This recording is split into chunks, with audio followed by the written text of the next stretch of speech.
मित्रों, आज हम आपको शिवजी पूजा एवं शिवलिंग की पूजन की महिमा और रावण के उत्कर्ष एवं पतन का वृत्तांत सुनाने जा रहे हैं। तो लोमस जी कहते हैं कि जो मनुष्य शिव मंदिर के आंगन में झाड़ू लगाते हैं वे निश्चय ही भगवान शिव के लोक में पहुंचकर संपूर्ण विश्व के लिए वंदनीय हो जाते हैं। जो भगवान शिव के लिए यहाँ अत्यंत प्रकाशमान दर्पण अर्पण करते हैं वे आगे चलकर शिव जी के सम्मुख उपस्थित रहने वाले पार्षद होंगे। जो लोग देवाधिदेव शूलपाणि शंकर को चमर भेंट करते हैं वे त्रिलोकी में जहाँ कहीं जन्म लेंगे उन पर चमर डुलता रहेगा। जो परमात्मा शिव की प्रसन्नता के लिए धूप निवेदन करते हैं वे पिता और नाना दोनों के कुलों का उद्धार करते हैं तथा भविष्य में यशस्वी भी होते हैं। जो लोग भगवान हरि के सम्मुख दीपदान करते हैं वे भविष्य में तेजस्वी होते और दोनों कुलों का उद्धार करते हैं। जो मनुष्य हरिहर के आगे नैवेद्य निवेदन करते हैं वे एक ग्रास में संपूर्ण यज्ञ का फल पा जाते हैं। जो लोग टूटे हुए शिव मंदिर को पुनः बनवाते हैं वे निस्संदेह द्विगुण फल के भागी होते हैं। जो ईंट अथवा पत्थर से भगवान शिव तथा विष्णु के लिए नूतन मंदिर का निर्माण कराते हैं वे तब तक स्वर्गलोक में आनंद भोगते हैं जब तक इस पृथ्वी पर उनकी वह कीर्ति स्थित रहती है। जो महान बुद्धिमान मानव भगवान शिव के लिए अनेक मंजिलों का महल बनवाते हैं, मंदिर बनवाते हैं, वे उत्तम गति को प्राप्त होते हैं। जो अपने और दूसरों के बनवाए हुए शिव मंदिर की सफाई करते या उसमें सफेदी कराते हैं वे भी उत्तम गति को प्राप्त होते हैं। जो पुरुष अथवा स्त्रियां शिव जी के आंगन में विविध रंगों के चौक पूरती हैं वे सर्वश्रेष्ठ शिवधाम में पहुंचकर दिव्य रूप प्राप्त होते हैं। जो पुण्यात्मा मनुष्य भगवान शिव को चंदोबा भेंट करते हैं वे स्वयं तो शिवलोक में जाते ही हैं, अपने समस्त कुल को भी तार देते हैं। जो अधिक आवाज करने वाला घंटा लेकर उसे शिव मंदिर में बांधते हैं वे भी त्रिलोकी में तेजस्वी और कीर्तिमान होते हैं। धनवान हो या दरिद्र जो एक दो या तीनों समय भगवान शिव का दर्शन करता है वह सुखी होता है और समस्त दुखों से छूट जाता है। हे हरे और हे हर इस प्रकार भगवान शिव और विष्णु के नाम लेने से परमात्मा शिव ने बहुतेरे मनुष्यों की रक्षा की है। तीनों लोकों में महादेव जी से बढ़कर दूसरा कोई देवता नहीं दिखाई देता, इसलिए सब प्रकार के प्रयत्नों से भगवान सदाशिव की पूजा करनी चाहिए। पत्र पुष्प फल अथवा स्वच्छ जल तथा कनेर से भी भगवान शिव की पूजा करके मनुष्य उन्हीं के समान हो जाता है। मंदार का फूल कनेर से 10 गुना श्रेष्ठ माना गया है। आक के फूल से भी 10 गुना श्रेष्ठ है धतूरे आदि का फल। नीलकमल 1000 कचनार से भी श्रेष्ठ माना गया है। यह चराचर जगत विभूति से प्रकट हुआ है। वह विभूति भगवान शिव के श्री अंगों में भलीभांत लगती है, इसलिए सदा उसे धारण करना चाहिए। जिनके मुख से ओम नमः शिवाय ये पंचाक्षर मंत्र सदा उच्चारित होता रहता है वे मनुष्य भगवान शंकर के स्वरूप हैं। प्रातः काल, मध्याह्न काल तथा संध्या काल के समय शंकर जी का दर्शन करना चाहिए। प्रातः काल भगवान शिव के दर्शन से संपूर्ण पातकों का नाश हो जाता है। दोपहर के समय शिव जी के दर्शन से मनुष्यों के 7 जन्मों के पाप नष्ट हो जाते हैं तथा रात्रि काल में शंकर जी के दर्शन से जो पुण्य होता है उसकी तो कोई गणना ही नहीं है। शिव ये 2 अक्षरों का नाम महापातकों को नाश करने वाला है। जिन मनुष्यों के मुख से शिव नाम का जप होता रहता है उन्होंने ही संपूर्ण जगत को धारण किया है। पुण्यात्मा पुरुषों ने शिव जी के आंगन में आरती के समय बजाने के लिए जो बड़ा सा नगाड़ा रख छोड़ा हो उसकी आवाज से पापी मनुष्य भी पवित्र हो जाते हैं। इसलिए चिरकाल से संचित प्रचुर धन बहुमूल्य चमर, मंच, शैया, दर्पण, चंदोबा, आभूषण तथा विचित्र वस्त्र भगवान शिव की सेवा में अर्पित करने चाहिए। पुराण पाठ, कथा, इतिहास और संगीत आदि नाना प्रकार के आयोजन भगवान शिव को बहुत ही प्रिय हैं। इनकी व्यवस्था करनी चाहिए।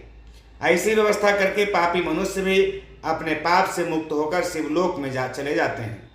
जो स्वधर्म का पालन करने वाले महात्मा और शिव पूजा के विशेषज्ञ हैं, जिन्होंने गुरु के मुख से शिव की दीक्षा ली है, जो निरंतर शिव जी की पूजा में संलग्न रहते हैं, मन में दृढ़ विश्वास रखकर संपूर्ण विश्व को शिव के रूप में देखते हैं, उत्तम बुद्धि का आश्रय ले सदाचार का पालन करते तथा अपने वर्ण, धर्म और आश्रम धर्म में स्थित रहते हैं, वे ब्राह्मण, क्षत्रिय, वैश्य, शूद्र तथा कोई भी क्यों न हो, भगवान शिव के परम प्रिय हो जाते हैं। चांडाल हो या सर्वश्रेष्ठ ब्राह्मण, भजन करने पर सभी भगवान शंकर को अत्यंत प्रिय लगते हैं। भगवान शंकर ही इस संपूर्ण चराचर जगत के आधार हैं, अतः सब कुछ शिव स्वरूप है।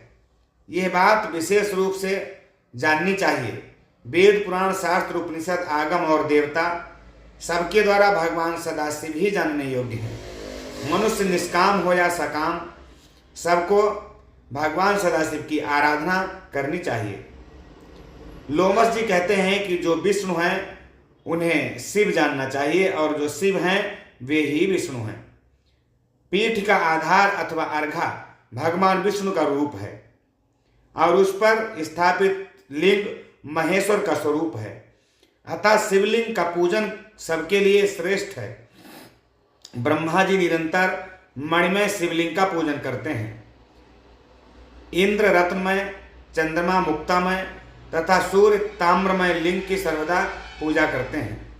कुबेर चांदी के शिवलिंग की, वरुण कुछ लाल रंग के शिवलिंग की, यमराज नीले रंग की और नैऋत्य कोण के अधिपति रजत वर्ण तथा वायुदेव केसरिया रंग के शिवलिंग की निरंतर आराधना करते हैं। इस प्रकार इंद्र आदि समस्त लोकपाल शिवलिंगोपासक हैं। पाताल में भी सब लोग शिव पूजक हैं। गंधर्व और किन्नर भी शिवोपासना करते हैं। दैत्यों में प्रहलाद आदि कोई ही वैष्णव हैं। यही बात राक्षसों के लिए भी है। उनमें भी विभीषण आदि ही वैष्णव हैं। बलि, नमुच, हिरण्यकशिप, बृहस्पति, संघाद ये तथा बुद्धिमान शुक्राचार्य के और भी बहुत से शिष्य शिव जी की उपासना करने वाले हैं। इस तरह प्रायः सभी दैत्य, दानव और राक्षस शिवाराधना में ही रत रहते हैं। हेत, प्रहेत, संयात, प्रयाची, प्रघस, विद्युज्य, तीक्ष्ण दंष्ट्र, धूम्राक्ष, भीम विक्रम, माली, सुमाली, माल्यवान, अतिभीषण, विद्युत केश, खड्गजीव, महाबली रावण, दुर्धर्ष, वीर कुंभकर्ण तथा प्रतापी वेगदंशी आदि समस्त श्रेष्ठ राक्षस सदा शिव पूजन में संलग्न रहे हैं। ये सर्वदा शिवलिंग का अर्चन करके उच्च कोटि की सिद्धि को प्राप्त हुए हैं। रावण ने ऐसी तपस्या की थी जो सभी के लिए दुस्सह थी। महादेव जी को तपस्या बहुत प्रिय है। वे उसकी तपस्या से जब बहुत अधिक प्रसन्न हो गए तब उन्होंने रावण को ऐसे ऐसे वरदान दिए जो अन्य सबके लिए अत्यंत दुर्लभ हैं। रावण ने भगवान सदाशिव से ज्ञान, विज्ञान, संग्राम में अजेयता तथा शिवजी की अपेक्षा दुगने सिर प्राप्त किए। महादेव जी के 5 मुख हैं, इसलिए उनसे द्विगुण मुख पाकर रावण 10 मुख हो गया। उसने देवताओं, ऋषियों और पितरों को भी सर्वथा परास्त करके उन सब पर अपनी प्रभुता स्थापित की। भगवान महेश्वर के प्रसाद से वह सबसे अधिक प्रतापी हुआ। महादेव जी ने उसे त्रिकूट पर्वत का महाराजा बना दिया। इस प्रकार शिवलिंग की पूजा के प्रसाद से रावण ने तीनों लोकों में बस प्राप्त किया, तीनों लोकों को बस में कर लिया। देवताओं को बड़ी चिंता हुई। वे सब मिलकर शिवलोक में गए और दरवाजे पर किंकरों की भांति खड़े हो गए। उस समय नंदी, जिनका मुख बानर के समान है, देवताओं से वार्तालाप करने लगे। देवताओं ने नंदी को प्रणाम करके पूछा कि आपका मुख बानर के समान क्यों है। नंदी ने कहा, एक समय रावण वहां आया और अपने पराक्रम की बातें बहुत बढ़ चढ़ कर कहने लगा। उस समय मैंने उससे कहा कि भैया, तुम भी शिवलिंग के पूजक हो और मैं भी, अतः हम दोनों समान हैं, फिर मेरे सामने ये व्यर्थ डींग क्यों मारते हो। मेरी बात सुनकर रावण ने तुम्ही लोगों की भांति मेरे बानर मुख होने का कारण पूछा। उत्तर में मैंने निवेदन किया कि यह मेरी शिवोपासन का मुंहमांगा फल है। भगवान शिव मुझे अपना सारूप्य दे रहे थे, किंतु उस समय मैंने वो नहीं स्वीकार किया। अपने लिए बानर के समान ही मुख मांगा। भगवान बड़े दयालु हैं, उन्होंने कृपा पूर्वक मुझे मेरी मांगी हुई वस्तु दे दी। जो अभिमान शून्य है, जिनमें दंभ का अभाव है तथा जो परिग्रह से दूर रहने वाले हैं, उन्हें भगवान शंकर का प्रिय समझना चाहिए। इसके विपरीत जो अभिमानी, दंभी और परिग्रही हैं, वे शिव की कल्याणमयी कृपा से वंचित रहते हैं। रावण मेरे साथ पूर्वोक्त बातचीत में अपने तपोबल का बखान करने लगा।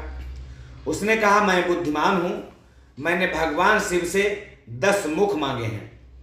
अधिक मुखों से शिव जी की अद्भुत स्तुति की जा सकती है। तुम्हारे इस बानर तुल्य मुख से क्या होगा? तुम्हें किसी ने खोटी सलाह दी होगी। तुमने शंकर जी से ये बानर का मुख व्यर्थ ही मांगा है।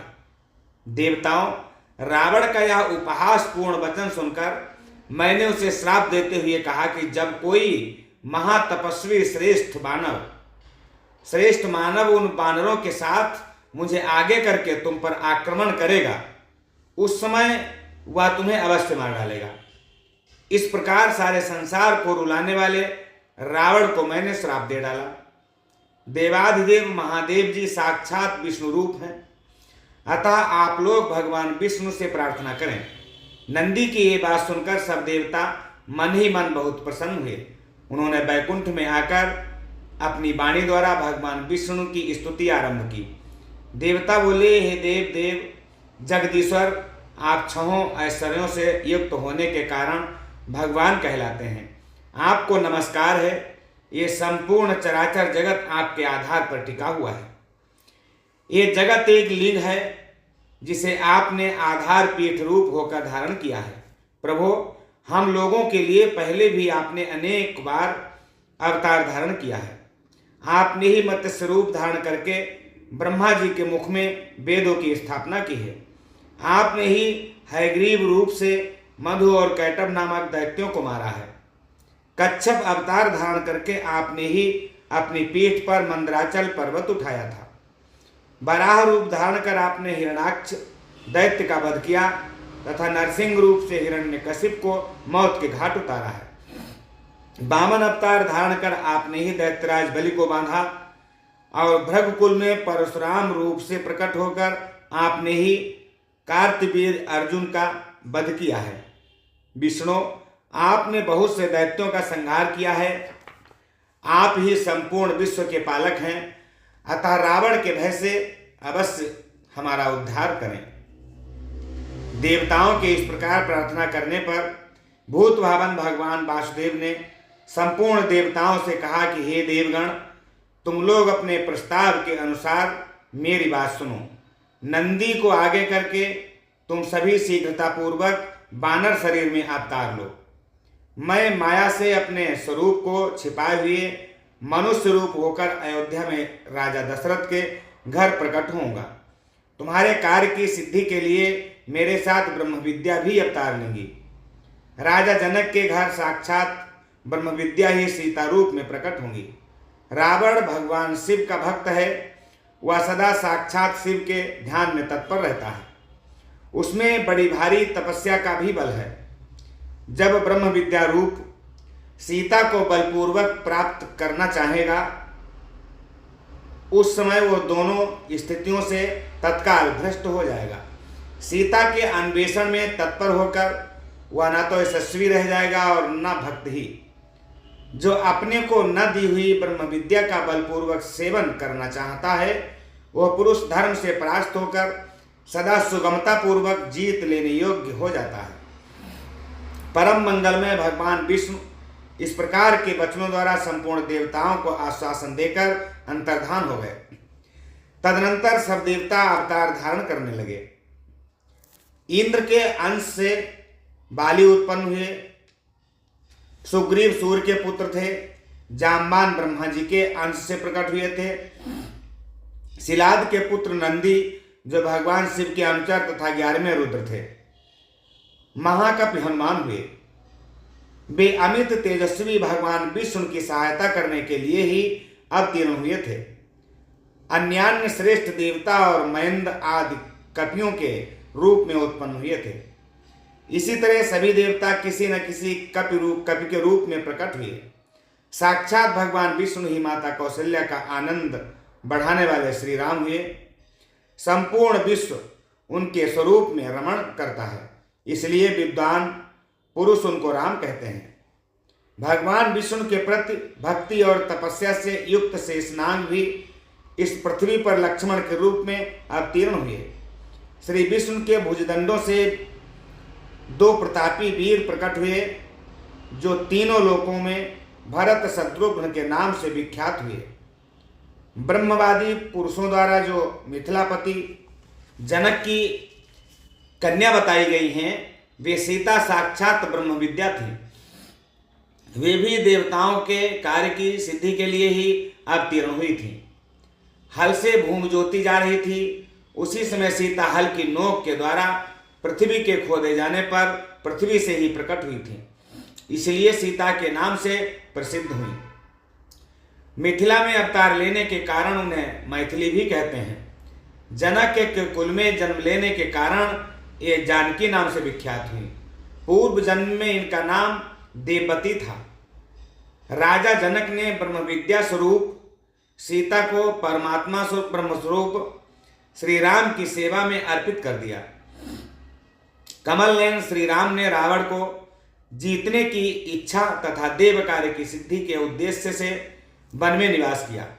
शेषावतार लक्ष्मण ने भी उसी के लिए अत्यंत दुष्कर एवं महान तप किया। भरत और शत्रुघ्न ने भी बड़ी भारी तपस्या की। तदनंतर तपोबल संपन्न हो कपि रूपधारी देवताओं को साथ लेकर श्री राम ने 6 महीने तक युद्ध करके रावण का वध किया।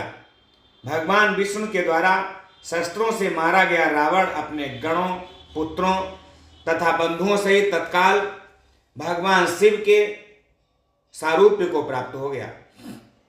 शंकर जी की कृपा से उसने संपूर्ण द्वैताद्वैत ज्ञान प्राप्त कर लिया। जो नित्य 12 ज्योतिर्लिंगों में से किसी भी लिंग स्वरूप भगवान शिव की पूजा करते हैं, वे स्त्री, शूद्र, अंत्यज अथवा चांडाल ही क्यों न हो, संपूर्ण दुखों का नाश करने वाले शिव को अवश्य प्राप्त कर लेते हैं। जो मन को अपने बस में करके भगवान शिव के ध्यान में तत्पर रहते हैं, उनका मायामय अज्ञान शीघ्र ही दूर हो जाता है तथा माया का निवारण हो जाने से तीनों गुणों का लय हो जाता है। इस प्रकार मनुष्य सब जब गुणातीत हो जाता है, तब वह मोक्ष का भागी होता है। अतः संपूर्ण देहधारियों के लिए शिवलिंग का पूजन कल्याणकारी है। भगवान शिव लिंग रूप में प्रकट होकर चराचर जगत का उद्धार करते हैं। विप्रगण, पहले तुम सब लोगों ने मुझसे जो पूछा था वो सब मैंने बतला दिया। तुम्हारा दूसरा प्रश्न ये था कि भगवान शिव ने विष भक्षण कैसे किया था। वह सब प्रसंग मैं यथावत रूप से कह रहा हूँ, तुम सब लोग सावधान होकर सुनो। लोमस जी आगे कथा सुनाते हैं कि एक समय देवराज इंद्र संपूर्ण लोकपालों तथा ऋषियों से घिरे हुए अपनी सुधर्मा सभा में बैठे हुए थे। वहां सिद्ध और विद्याधरगण उनकी विजय के गीत गा रहे थे। उसी समय परम बुद्धिमान देवेंद्र गुरु महाभाग बृहस्पति जी अपने शिष्यों के साथ देव सभा में पधारे। उन्हें उपस्थित देख देवताओं ने सहसा उनके चरणों में मस्तक झुकाया। इंद्र ने भी देखा गुरुदेव वाचस्पति आगे खड़े हुए हैं, किंतु इंद्र की बुद्धि राजमद से दूषित हो रही थी, इसलिए उन्होंने गुरु के प्रति न तो आदर युक्त वचन कहा और न उन्हें बुलाया, न बैठने को आसन दिया और न चले जाने को ही कहा। खोटी बुद्धि वाले इंद्र को राज्य के मद से उन्मत्त जानकर देवताओं के आचार्य बृहस्पति कुपित हो वहां से अंतर्धान हो गए। उनके चले जाने पर देवताओं के मन में बड़ा खेद हुआ। यक्ष, नाग, गंधर्व तथा ऋषिगण भी उदास हो गए। नृत्य और गीत समाप्त होने पर जब इंद्र सचेत हुए तब उन्होंने तुरंत देवताओं से पूछा, महातपस्वी गुरुदेव कहाँ चले गए हैं? तब नारद जी ने देवराज इंद्र से कहा कि बलसूदन, निस्संदेह आपके द्वारा गुरु की अवहेलना हुई है। गुरु के अनादर से राज्य अपने हाथ से चला जाता है, अतः आप सब प्रकार से प्रयत्न करके गुरु से अपने अपराध के लिए क्षमा प्रार्थना कीजिए। महात्मा नारद की ये बात सुनकर इंद्र सहसा सिंहासन से उठकर खड़े हो गए और उन सभी सभासदों को साथ ले बड़े उतावली पूर्वक गुरु के निवास स्थान पर पहुंच गए। उस समय इंद्र अपने कर्तव्य के प्रति सजग हो चुके थे। वहां गुरुपत्नी तारा को देखकर उन्होंने प्रणाम किया और पूछा कि हे देवी महातपस्वी, गुरु जी कहाँ गए हैं? तारा ने इंद्र की ओर देखकर उत्तर दिया कि मैं नहीं जानती। तब वे चिंतामग्न होकर अपने घर वापस लौट आए। उसी समय स्वर्ग में अनेक अद्भुत अनिष्ट सूचक अपशकुन होने लगे, जो संपूर्ण स्वर्गवासियों को तथा दुरात्मा इंद्र को भी दुख प्राप्ति की सूचना देने वाले थे। इंद्र की वह करतूत पाताल निवासी राजा बलि ने भी सुनी। फिर तो वे दैत्यों की बहुत बड़ी सेना साथ ले पाताल से अमरावती पुरी पर चढ़ाए। उस समय देवताओं का दानवों के साथ बड़ा भयंकर युद्ध हुआ। उसमें दैत्यों ने देवताओं को परास्त कर दिया। एक ही क्षण में दूषित हृदय वाले अविवेकी इंद्र का 7 अंगों सहित संपूर्ण राज्य दैत्यों ने अपने अधिकार में कर लिया। विजयी दैत्य शीघ्र पाताल को चले गए।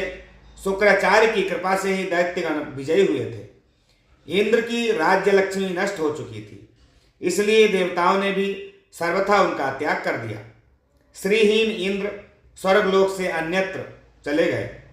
कमल के समान कमनीय नेत्रों वाली इंद्र पत्नी सची भी दूसरों की दृष्टि से छिपकर रहने लगी। ऐरावत नामक महान गजराज तथा उच्चैश्रवाह, अश्व आदि जो बहुत ही से रत्न थे, उन्हें दुष्ट दैत्यों ने लोभवश स्वर्गलोक से पाताल में पहुंचा दिया। परंतु वे रत्न पुण्यात्मा पुरुषों के ही उपभोग में आने वाले थे, अतः दैत्यों के अधिकार में न रहकर समुद्र में कूद पड़े।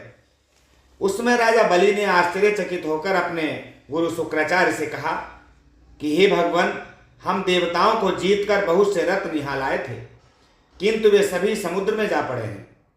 ये तो बड़ी अद्भुत बात है। राजा बलि की ये बात सुनकर शुक्राचार्य ने उत्तर दिया, राजन, 100 अश्वमेध यज्ञों की दीक्षा लेकर उन्हें पूर्ण करने पर ही तुम्हारा देवताओं के राज्य पर अधिकार होगा। इसमें तनिक भी संदेह नहीं है। जो 100 अश्वमेध यज्ञों का अनुष्ठान कर लेता है, वही स्वर्गलोक के राज्य को भोगने का अधिकारी होता है। अश्वमेध यज्ञ किए बिना स्वर्ग की कोई भी वस्तु उपभोग में नहीं ले जा सकती। गुरु का यह वचन सुनकर राजा बलि उस समय चुप हो रहे और दानवों के साथ उचित कार्यों में लग गए। इंद्र बड़ी शोचनीय दशा को प्राप्त हो गए। वे ब्रह्मा जी के पास गए और स्वर्ग के राज्य पर जो भय आदि प्राप्त हुआ था वो सब समाचार उन्हें कहकर सुना दिया। इंद्र की बात सुनकर ब्रह्मा जी ने उनसे कहा कि सब देवताओं को एकत्र करके हम सब लोग तुम्हारे साथ सर्वेश्वरेश्वर भगवान विष्णु की आराधना करने के लिए चलते हैं। ऐसा ही हो, ये सलाह करके इंद्र आदि संपूर्ण लोकपाल ब्रह्मा जी को आगे रखकर क्षीर समुद्र के तट पर गए। वहां उन सब ने परस्पर विचार करके भगवान विष्णु की स्तुति आरंभ की कि हे देवदेव, जगन्नाथ देवता और दैत्य दोनों आपके चरणों में मस्तक झुकाते हैं। आपकी कीर्ति परम पवित्र है। आप अविनाशी हैं और अनंत हैं। परमात्मन आपको नमस्कार है। रमापति आप यज्ञ हैं, यज्ञ रूप हैं तथा यज्ञांग हैं। अतः आज कृपा करके देवताओं को वरदान दीजिए। भगवान, गुरु की अवहेलना करने के कारण इंद्र इस समय ऋषियों सहित स्वर्ग के राज्य से भ्रष्ट हो चुके हैं, इसलिए उनका उद्धार कीजिए। तब श्री भगवान ने कहा कि देवगण, गुरु की अवहेलना करने से सारा अभ्युदय नष्ट हो जाता है। जो पापी हैं, अधर्म में तत्पर हैं और केवल विषयों में ही रचे पचे रहते हैं, जिनके द्वारा अपने माता पिता की निंदा होती रहती है, वे निस्संदेह बड़े भाग्यहीन होते हैं। ब्रह्मन, इस इंद्र ने जो अन्याय किया है उसका फल इसे तत्काल प्राप्त हो गया। केवल इंद्र के ही कर्म से संपूर्ण देवताओं पर संकट आया है। जब किसी भी पुरुष के लिए विपरीत काल उपस्थित हो जाए, तब उसे दूसरों का सहयोग प्राप्त करने की चेष्टा निश्चित रूप से करनी चाहिए। बुद्धिमान पुरुष अपने संपूर्ण मनोरथों की सिद्धि के लिए अन्य प्राणियों के साथ मैत्री करते हैं। अतः इंद्र, तुम मेरी बात मानो।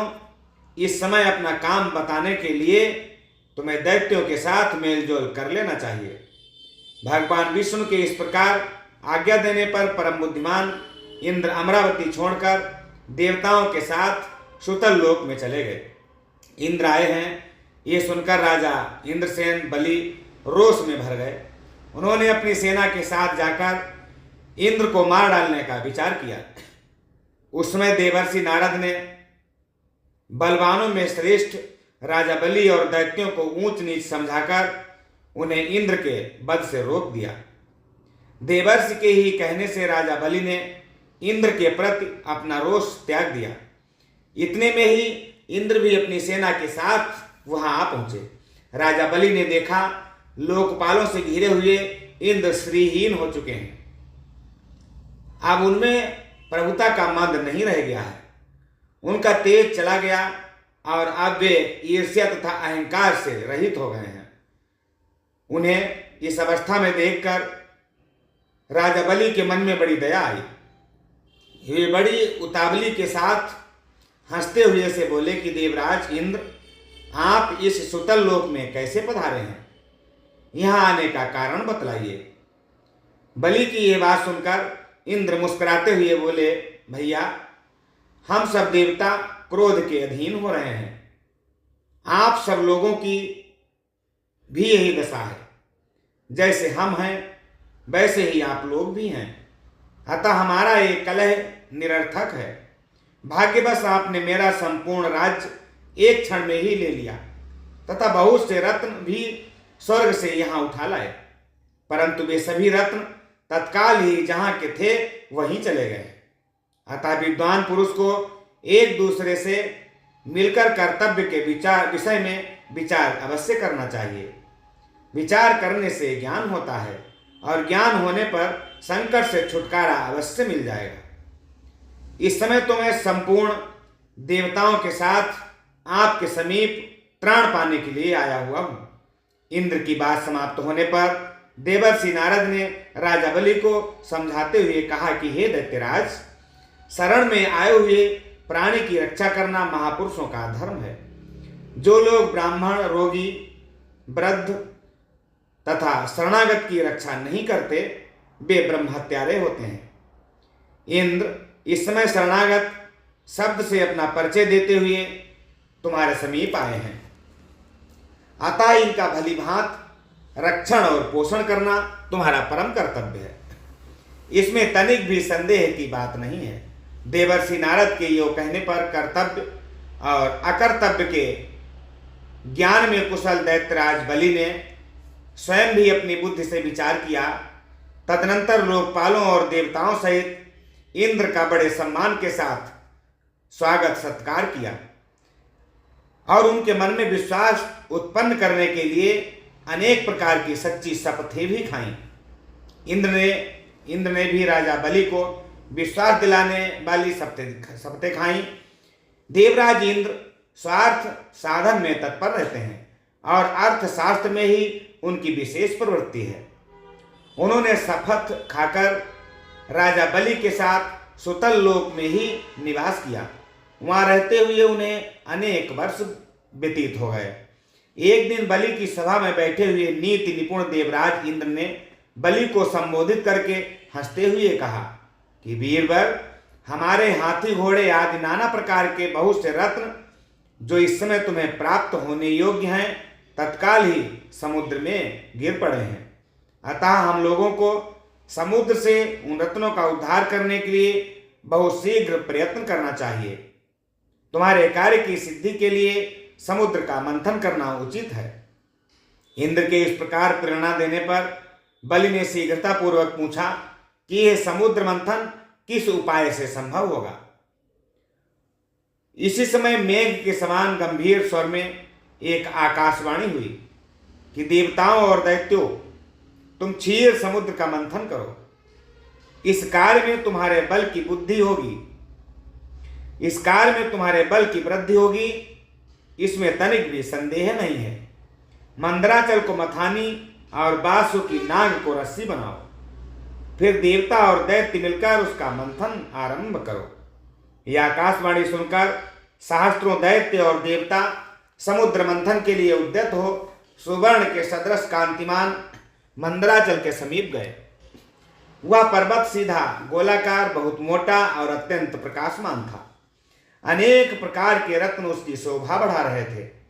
चंदन, पारिजात, नागकेसर, जायफल और चंपा आदि भांति भांति के वृक्षों से वह हरा भरा दिखाई देता था।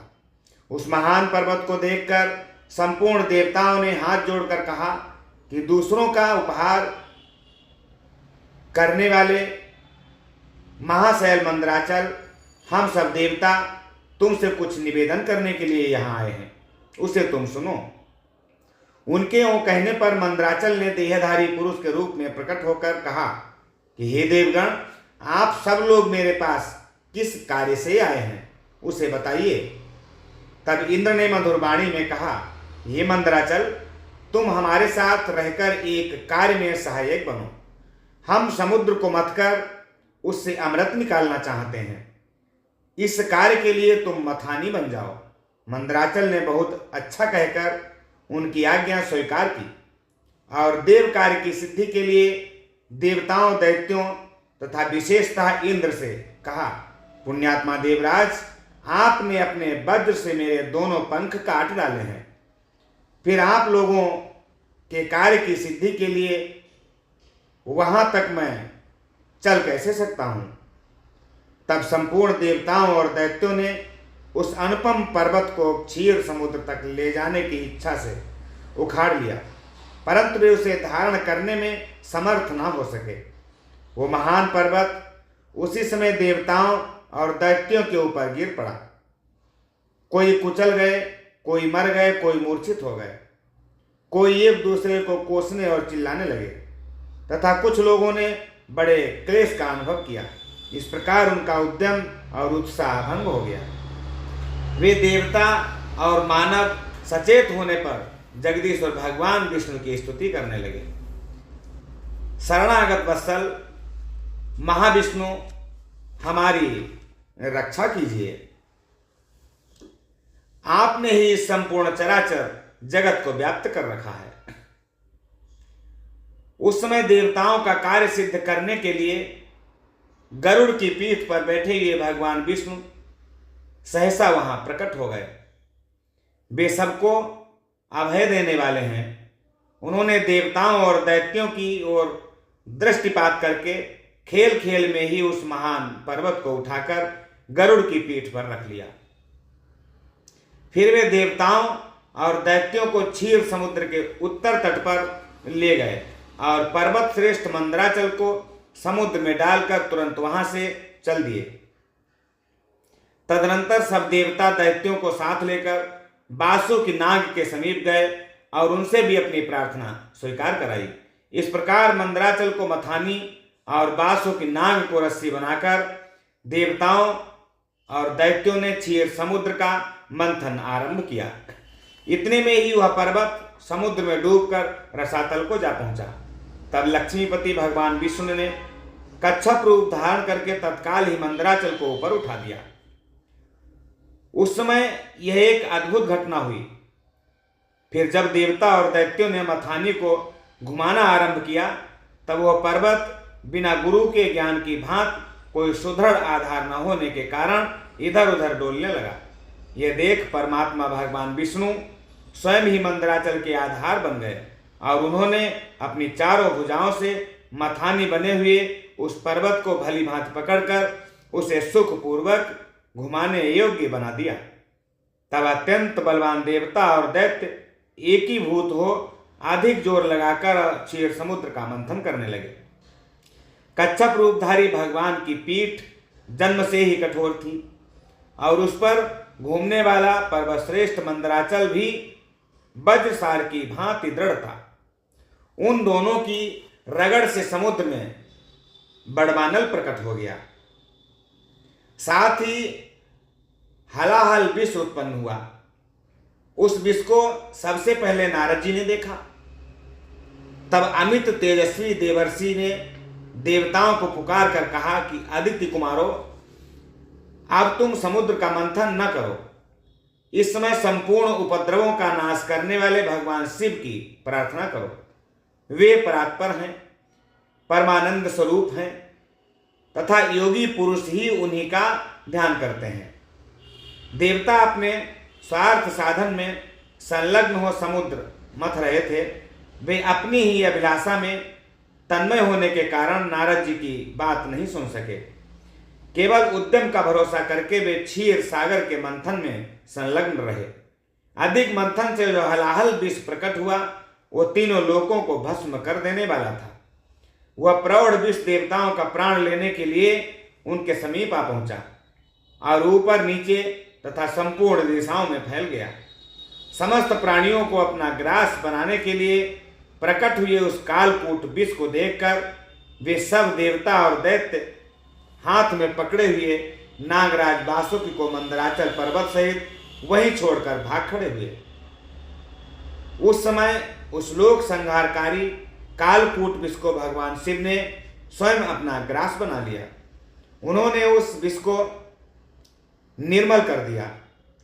इस प्रकार भगवान शंकर की बड़ी भारी कृपा होने से देवता, असुर, मनुष्य तथा संपूर्ण त्रिलोकी की उस समय कालकूट विष से रक्षा हुई।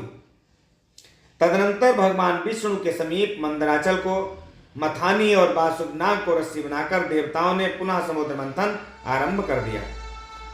तब समुद्र से देव कार्य की सिद्धि के लिए अमृतमयी कलाओं से परिपूर्ण चंद्रदेव प्रकट हुए।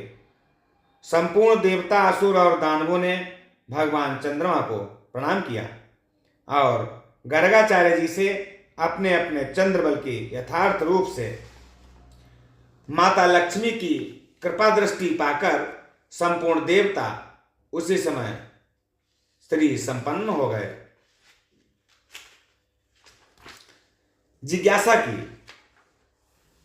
यथार्थ रूप से जिज्ञासा की।